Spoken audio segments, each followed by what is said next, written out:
नमस्ते मित्रों, excellence YouTube channel में आपका स्वागत है। हर खबर सबसे पहले पाने के लिए इस चैनल को सब्सक्राइब करें, वीडियो को लाइक करें और सभी के साथ शेयर करें। धन्यवाद।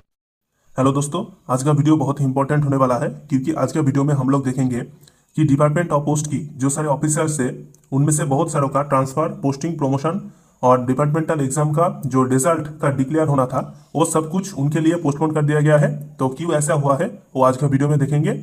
तो जिन सारे ऑफिशियल के साथ ऐसा हुआ है, ऐसा क्यों हो रहा है, कब तक ऐसा होगा और इसके क्या क्या इफेक्ट उनके ऊपर पड़ेगा, ये सब कुछ इस वीडियो में आलोचना करेंगे। और लास्ट में आलोचना करेंगे कि जो जीडीएस भाई बहन है उनके ऊपर इसका क्या इफेक्ट पड़ने वाला है। ठीक है दोस्तों, तो इधर पर देखिए एक ऑफिशियल नोटिस है government of India, ministry of communication की, डिपार्टमेंट ऑफ पोस्ट से, डाक भवन, संसद मार्ग, न्यू दिल्ली।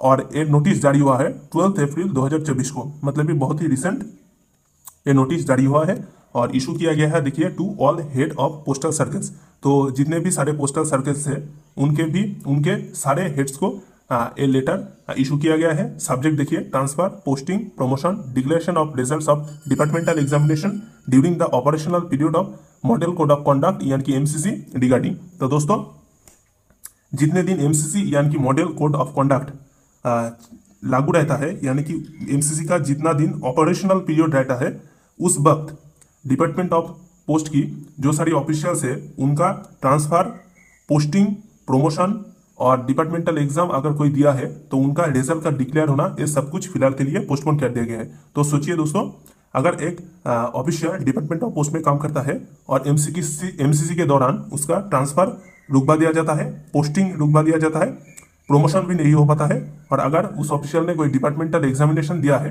तो उसका रिजल्ट डिक्लेयर भी पोस्टपोन कर दिया गया है। तो दोस्तों, कितना दिन ऐसा चलेगा ये देखते हैं। पहले देख लेते हैं कि ऑफिशियल नोटिस में क्या क्या है। तो मैडम और sir, model code of conduct has come into operation after the announcement of the schedule of general election 2024। तो 2024 जनरल इलेक्शन का शेड्यूल अनाउंसमेंट होने के बाद ही मॉडल कोड ऑफ कंडक्ट लागू हो चुका है। Therefore election commission of India has was requested to grant permission to department of post to carry out transfer, posting और promotion and also to declare results of departmental examination during the operational period of model code of conduct। तो दोस्तों, इसी के दौरान department of post ने election commission of India से request किया था कि एमसीसी लागू होने के दौरान department of post transfer, posting, promotion ये सारे मैटर को सॉल्व कर सके, और जो सारे ऑफिशियल्स की ट्रांसफर रुका हुआ था, पोस्टिंग रुका हुआ था, प्रमोशन ये सब कुछ रुका हुआ था, तो उनका जो फाइल है वो क्लियर कर सके, और जो डिपार्टमेंटल एग्जामिनेशन का रिजल्ट डिक्लेयर होना बाकी था वो डिक्लेयर कर सके। इसी के रिगार्डिंग रिक्वेस्ट किया था इलेक्शन कमीशन ऑफ इंडिया को। तो उसके रेस्पॉन्स में क्या आंसर आया है इसको देखेंगे नीचे। तो दोस्तों, आप लोग जानते हैं कि अगर मॉडल कोड ऑफ कंडक्ट चालू हो जाता है तो कोई भी डिपार्टमेंट किसी भी तरह की कोई भी पोस्टिंग, प्रमोशन और डिपार्टमेंटल एग्जामिनेशन के रिजल्ट डिक्लेयर करना ये सब कुछ नहीं कर सकता है, क्योंकि जनरल इलेक्शन जो है लोकसभा का वो डिक्लेयर होने के बाद ही मॉडल कोड ऑफ कंडक्ट लागू हो जाता है, और एमसीसी लागू होते हुए कोई भी डिपार्टमेंट ऐसा कोई काम नहीं कर सकता है जो इलेक्शन को डायरेक्टली इफेक्ट करे। ठीक है दोस्तों, तो in response election commission of India has advised as under. तो डिपार्टमेंट ऑफ पोस्ट ने ऐसा रिक्वेस्ट किया था ईसीआई को, यानी कि इलेक्शन कमीशन ऑफ इंडिया को, और इसका रिस्पॉन्स में उन्होंने कहा है कि the commission has no objection from NCC angle to the proposed transfer, promotion of officers subject to condition that no official involved in the election work in any capacity shall be relieved dislocated till the election process is over. तो commission सीधा सीधा reply दिया है कि commission की ऐसे कोई आपत्ति नहीं है इस बारे में एमसीसी एंगल से, क्योंकि अगर कोई ऑफिशियल डायरेक्टली इलेक्शन वर्क में इन्वॉल्व है और उसका अगर रिलीव किया जाए ट्रांसफर के लिए या फिर प्रमोशन के लिए, या फिर डिसलोकेट किया जाए यानी कि एक स्थान से दूसरे स्थान पर उनका ट्रांसफर किया जाए, या फिर कोई भी काम करने में नियुक्ति किया जाए, तो ऐसा कुछ ना किया जाए जिससे इलेक्शन प्रभावित हो सके। ठीक है दोस्तों, तो और भी सीधे भाषा में बताते हैं कि कमीशन ने कहा है कि एमसीसी के एंगल से उनका कोई आपत्ति नहीं है, कोई भी ऑब्जेक्शन नहीं है उन सारे ऑफिशियल का ट्रांसफर, प्रमोशन ये सब में, लेकिन जो सारे ऑफिशियल्स डायरेक्टली इलेक्शन वर्क में इन्वॉल्व है उनको रिलीव नहीं किया जाए, डिसलोकेट नहीं किया जाए जब तक ना इलेक्शन प्रोसेस खत्म हो जाता है। ठीक है दोस्तों, आसान भाषा में मैं आपको समझा दिया हूँ। However declaration of result of departmental examination may be deferred till the completion of election process. लेकिन डिपार्टमेंटल एग्जामिनेशन की जो रिजल्ट डिक्लेयर होना बाकी है उसको इलेक्शन खत्म होने तक रोका जाए, पोस्टपोन किया जाए।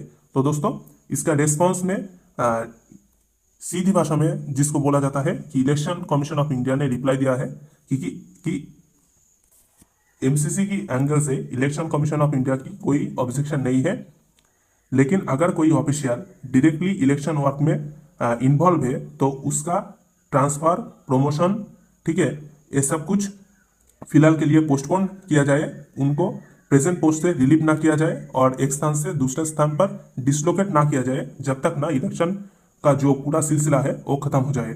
और सेकेंड पॉइंट जो कहा है इलेक्शन कमीशन ऑफ इंडिया ने कि डिपार्टमेंटल एग्जामिनेशन की जो रिजल्ट डिक्लेयर होना बाकी है उसको अभी डिक्लेयर नहीं किया जाए, जब तक ना इलेक्शन प्रोसेस पूरा खत्म हो जाता है तब तक इसका रिजल्ट डिक्लेयर ना किया जाए। अगर एक बार इलेक्शन का जो पूरा प्रोसेस है वो खत्म हो जाता है तो उसके बाद ही जो रिजल्ट है वो आउट हो। थर्ड देखिए, circle are requested to take necessary action as directed by election commission of India. तो हर सर्कल को रिक्वेस्ट किया गया है कि इलेक्शन कमीशन ऑफ इंडिया ने जैसा डायरेक्शन दिया है उसी के रिगार्डिंग, उसी के अकॉर्डिंग नेसेसरी एक्शन लिया जाए। योर्स फेथफुली, देखिए इधर पर assistant director ESPN, director general ESPN का सिग्नेचर है। तो दोस्तों आपने देखा है कि जो सारे ऑफिशियल्स डायरेक्टली इलेक्शन वर्क में इन्वॉल्व है उनका ट्रांसफर, पोस्टिंग, प्रमोशन ये सब कुछ फिलहाल तो नहीं होगा, और जो डिपार्टमेंटल एग्जामिनेशन का रिजल्ट निकलना बाकी है उसका भी रिजल्ट फिलहाल के लिए नहीं निकलेगा। जब तक ना इलेक्शन प्रोसेस पूरा खत्म हो जाता है तब तक रिजल्ट नहीं निकलेगा और उन सारे ऑफिशियल्स का ट्रांसफर, पोस्टिंग और प्रमोशन भी पोस्टपोन रहेगा। एक बार इलेक्शन खत्म हो जाए उसके बाद कोई प्रॉब्लम नहीं होगा, उन सारे ऑफिशियल्स को तुरंत रिलीव किया जाएगा ट्रांसफर, पोस्टिंग और प्रमोशन के लिए, और डिपार्टमेंटल एग्जामिनेशन का जो जिसका रिजल्ट निकलना अभी भी बाकी है उसका रिजल्ट भी आ जाएगा दोस्तों।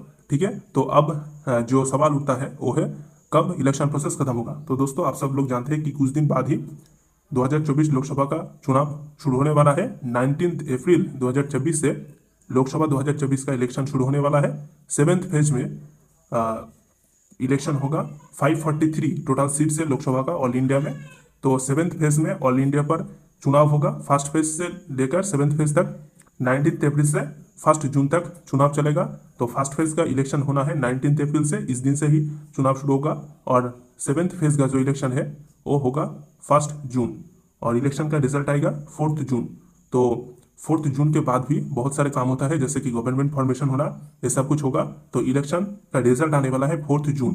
तो आप समझ कर चलिए कि 4 जून के बाद ही सब कुछ नॉर्मल हो जाएगा, एमसीसी भी खत्म हो जाएगा। ठीक है, क्योंकि 1 जून तो इलेक्शन खत्म हो जा रहा है, तो एमसीसी एक बार अगर खत्म हो जाए तो ऐसा प्रॉब्लम नहीं आएगा।